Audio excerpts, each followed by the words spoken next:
I knew this was coming. There were warnings. Hello, everyone, and welcome into CrushTheStreet.com. I'm Kenneth Amaduri, and I was just livid this morning as I was scrolling down Bernie Sanders' Facebook feed, and just the things that he posts to rile people up is absolutely ludicrous.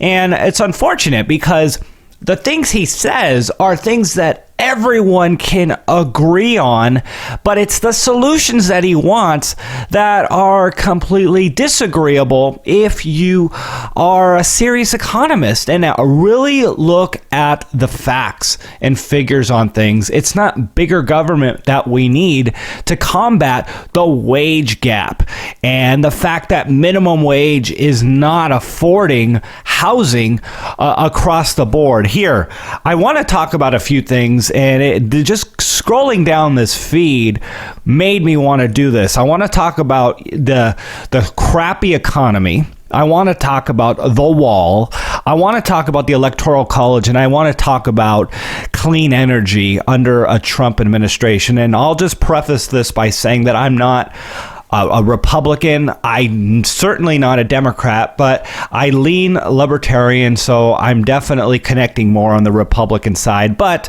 as many of you know, there's faults and errors there too. But unfortunately, we live in a country where the Republicans and Democrats have completely monopolized the system, and things that should just be things that we discuss and say, hey, you know, this is an issue. You know, how do we best approach it? Unfortunately, it's politicized. For instance, the wall, which we'll talk about. You know, no, we all believe in walls, but it's now become a political issue. You either don't believe in a wall if you're a Democrat, or you do believe in a wall and you're a racist if you're a Republican. So let's talk about the crappy economy. Sanders posts these things. Housing affordability across the board. The minimum wage is not high enough now, working 40 hours a week, to afford a one-bedroom apartment in any state here in the U.S. Wow. Isn't that amazing? Is that the minimum wage cannot afford a one-bedroom apartment in the U.S. across the board? First of all, a couple things with this. Yes.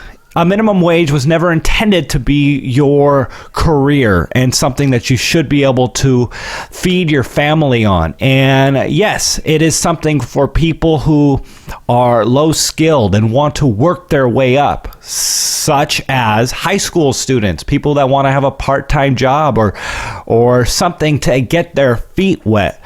But unfortunately, we have rules and regulations that continue to shove money to other countries. And that's what we've seen. Just so you know, in the 1950s, someone working at a U.S. factory such as General Motors, someone that was working in the factory was averaging $50 an hour in today's terms. That wasn't a minimum wage. That wasn't a requirement to pay these people. They paid that because that was the market wage. And that makes total sense why someone that didn't have a degree, that was just a tradesman, was able to make that much money because it was $50 an hour. Only one person had to work. You were able to afford a car, a house, and not be in tremendous amounts of debt, making $50 an hour, working with your hands in the 1950s. But let's look at that a little closer. The U.S. was far more competitive than other countries around the world. Granted, Europe was decimated after World War II, and other countries were just not as advanced. So the GDP and the production and what we had here in the country was very far advanced and much more competitive than the rest of the world. People wanted to do business here. But what we've done since that time has degraded the fundamental infrastructure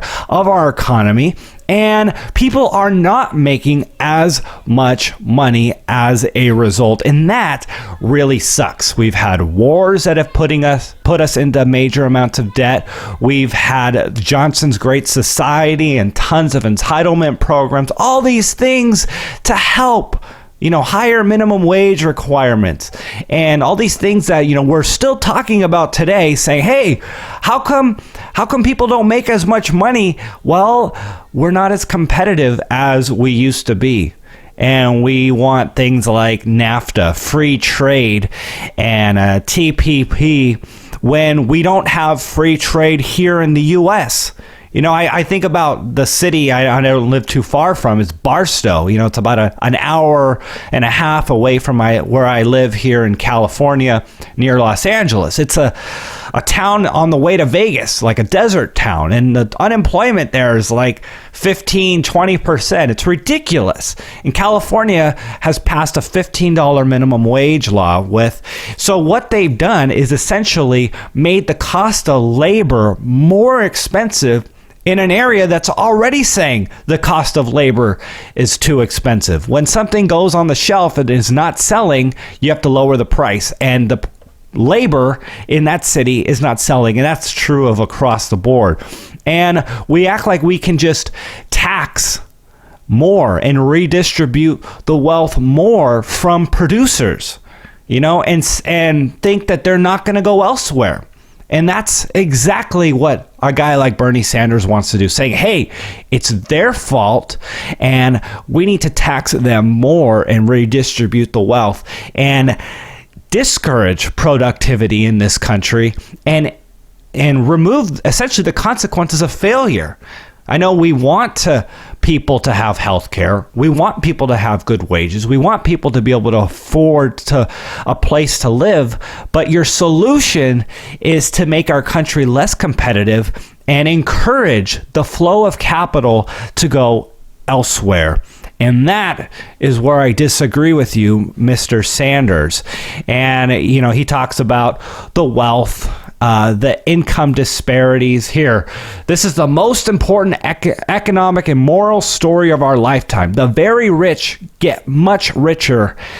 The middle class shrinks, and 43 million Americans live in poverty.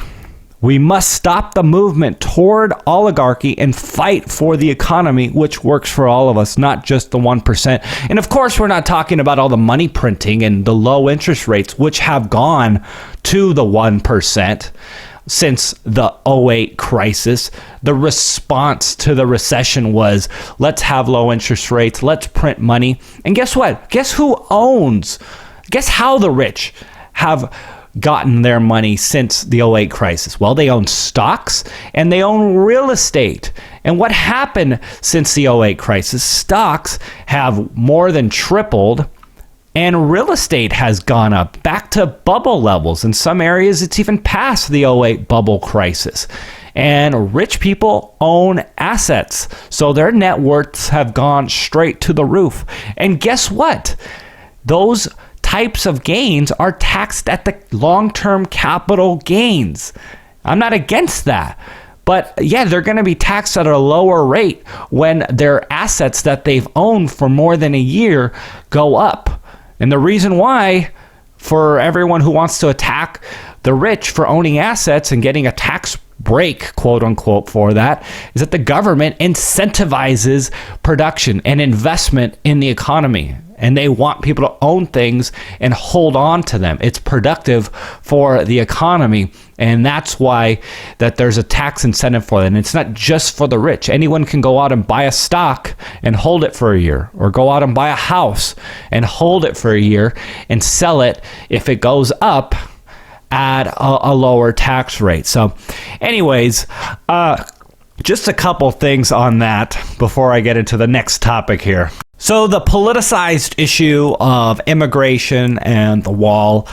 Look, no one is against immigrants, at least even on the Republican side right now. Trump has talked about how he wants to have an effective immigration policy. He wants to fix the fact that we have thousands of people crossing our border illegally, getting in front of the line from many other people who are going through the process legally.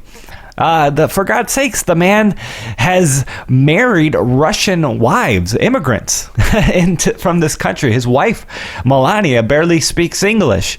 I don't think he's against immigrants, but he wants it happening legally. And he understands that there's a problem and that we can't have floods of poor illegals coming over our border and ultimately getting on the system, because that's the problem that we have. We have the left that wants to just pander to people who haven't paid and earned their way in our system, who aren't American. And again, it's nothing against people from other countries. It's just you have to have rules if you're going to be a country. And in our system, we have a lot of handouts, and that's a problem. It's a magnet for many people who want to come here. Sure, there are other reasons. There's a better economic environment, and they can get a job here more easily and have a better life. All things that aren't bad on an individual level. And I don't blame people for wanting these things, but we have to control that. Imagine a bank that left its doors open at night and didn't lock the vault. Well, obviously that's an issue, because sure, we love people. We want people to have things. It'd be nice for them to have health care and money, but you can't do that because the bank won't serve its purpose and won't be effective anymore. And the country is the same way. You can't just have a country that's producing and then being overran by people who are largely not producing, and that the scales ultimately tip and the system implodes. And that should be understood, but we've politicized this issue of the wall. Is the wall even going to work? Of course it's going to work. We believe in walls. We have walls at the White House. We have walls at our house. Most people listening to this live in some sort of house with a lock on their door. It's not a racist thing, and it's not the only thing that should be done. We have an issue in the labor market where illegals are working here. And we have an issue with illegals getting driver's licenses. Of course, that was politically expedient for the left because they've painted themselves as the party for minorities and look how great we are, and then being able to go to colleges and receive grants and loans and all these different things that should be for Americans. But again, the left has been able to paint themselves as the party for minorities and buy many votes as a result of it. And as a result of that, we've had like 3 million. There was some reports going around the internet where 3 million illegals voted in our last election. And again, it just doesn't make sense. Like, if you were a company, you wouldn't have people voting and making decisions that don't have ownership in the company. But that's what they want. They want people that don't have an ownership in the country, are coming from a place that isn't as ideal, making decisions as to what is best for the future of this country and not just for them. And, you know, that is where people need to start waking up. And it's not against immigrants. Look, my wife has family that's from Mexico. She's half Mexican. I don't dislike Mexican people. My mom is from Argentina. I'm a Hispanic. She immigrated here. My mom speaks fluent Spanish. I speak Spanish. And it's not about hating people from the south of our border. I would advocate this for any country.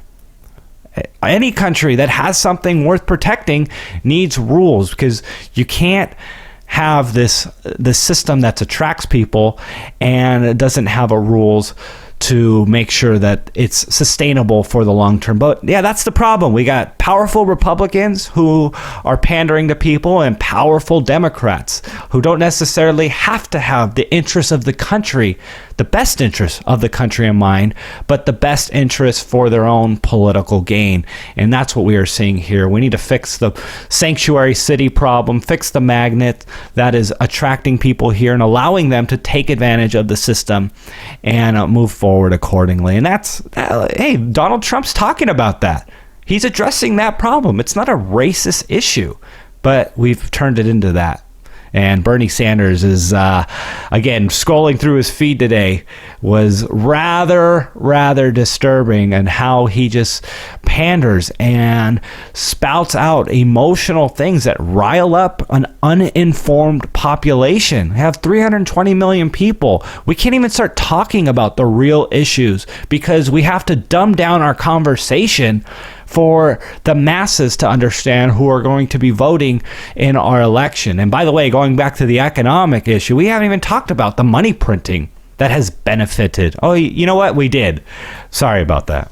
So the next thing that I wanted to talk about, I think, is just absolutely hilarious, because everyone now is complaining about the Electoral College and that it's not representing the true will of the population, because Clinton received nearly 3 million more votes than Donald Trump. And even Bernie Sanders on his Facebook feed wrote, Donald Trump received 2.8 million fewer votes than Hillary Clinton, yet he will soon be inaugurated as president. Clearly, in a democratic process society, this should not be happening. We need change in the Electoral College.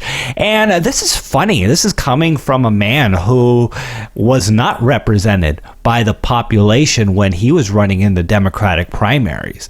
And super PACs elected Hillary Clinton to be the nominee to run up against Donald Trump.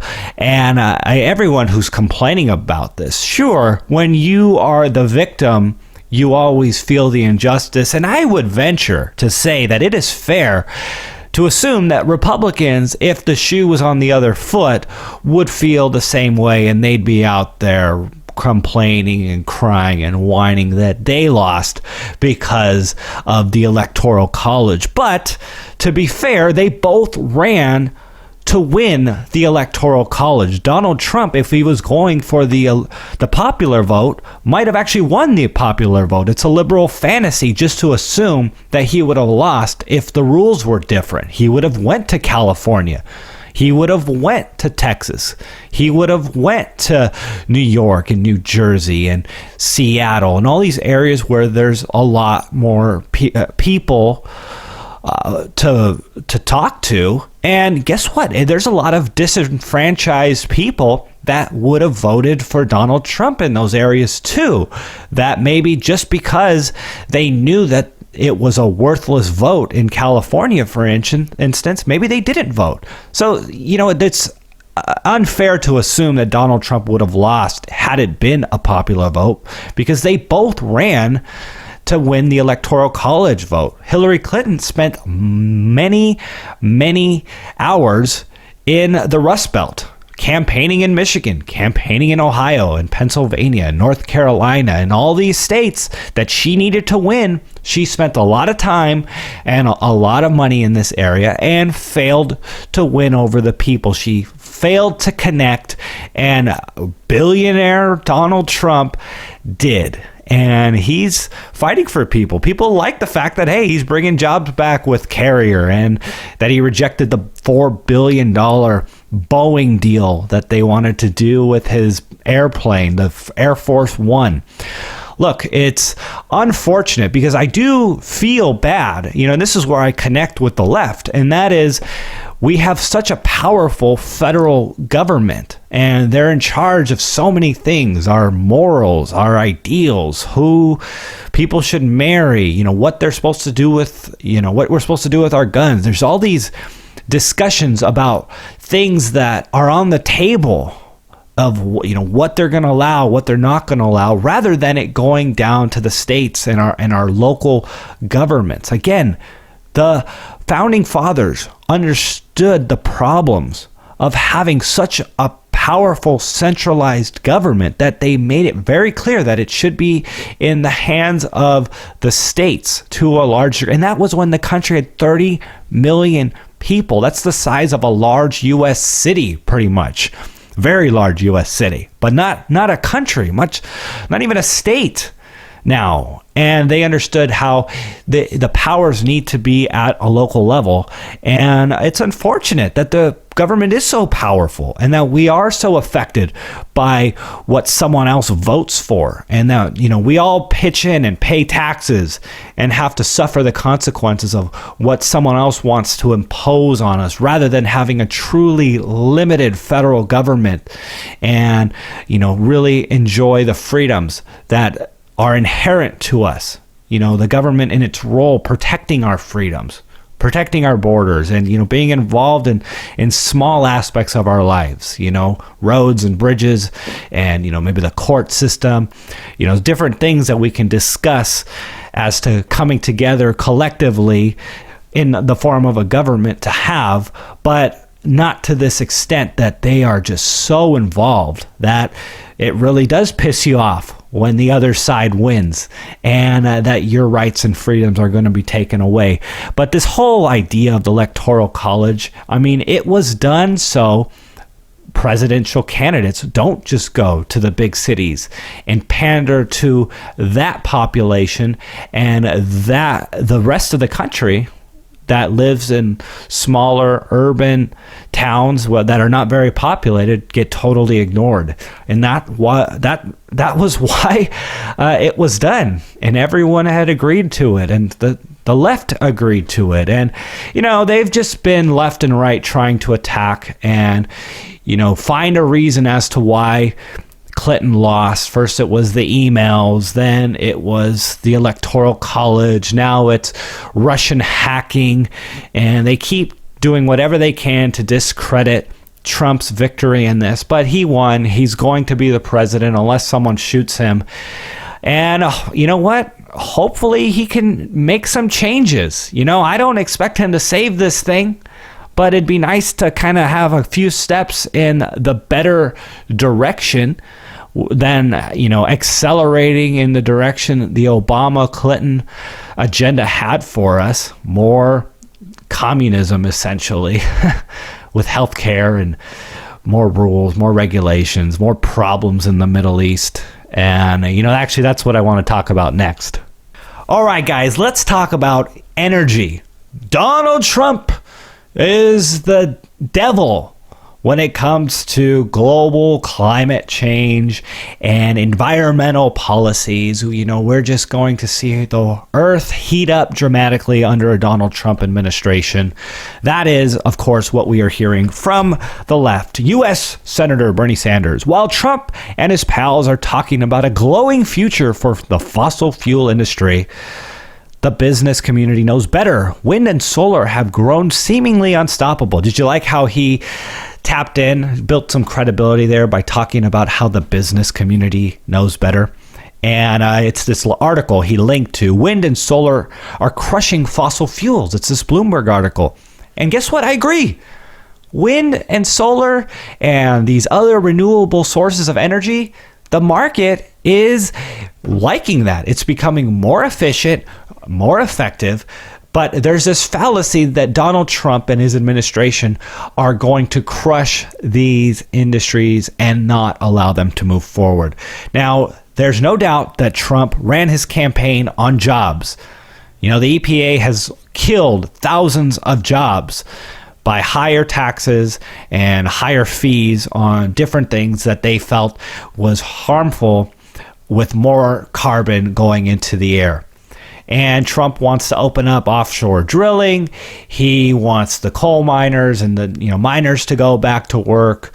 All things that would help make our country more energy efficient. Because if you haven't heard, we're fighting wars in the Middle East that are costing trillions of dollars, largely boiling down to oil and the petrodollar. And of course, we can't even start having the conversation of the U.S. funding ISIS and how it's the Obama administration that destabilized the Middle East, and that ISIS has ran wildly, grown violently, and how that has actually benefited the elites in power to keep the oil trade going in the way that is best for them. Of course, you can't really have that conversation to the 320 million Americans because we got to dumb down our talk to very surface level discussions.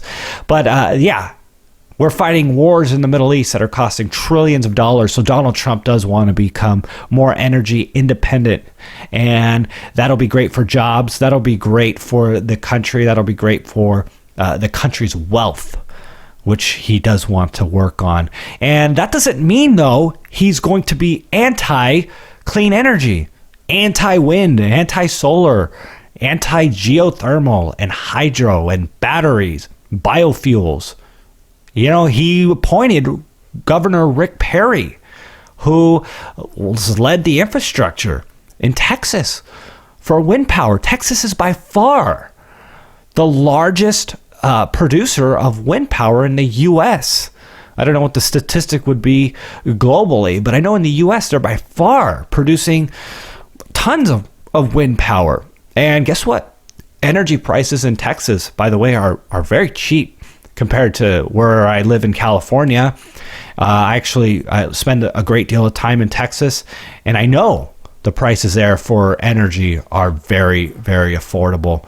And these people, they're not going to get in the way of the future. And the future is towards renewable energies, towards batteries, and all these different things. They're not going to get in the way of that, but certainly they want to bring jobs back to the country and be less dependent on foreign fossil fuels. And this guy, Bernie Sanders, they politicize these things because it's politically expedient to create the other side as the bad guy and create, a side of loyalty, pander to people, scare people into thinking that you are on their side rather than on the side of the country, which again is a problem on both sides of the aisle. Man, you know what? I'm actually looking forward to the changes that we're going to see. Talking about fossil fuels and, renewable energies and cars being ran on batteries. A lot of us, we hold the thought that, hey, it's where the muscle cars, we're going to lose out on the muscle cars, and we don't want cars that only drive 30 minutes, 30 miles, 60 miles before we need to recharge them. All these things are going to be fixed with technology. Technology is going to revolutionize cars and energy, and it's coming. I'm not against these things. And you know what? We're going to see some breakthroughs where the renewable energies and the batteries and all these different things are going to really be great for our lives. But it's the crony capitalism of government disadvantaging one company and favoring another, which, Trump is against, I'm against. And, if I feel like if more people were educated on, they would be against too. So that's my rant on Sanders and conservative/liberal agendas and arguments. I look forward to speaking to you guys at a later time, and we'll be releasing some future interviews shortly.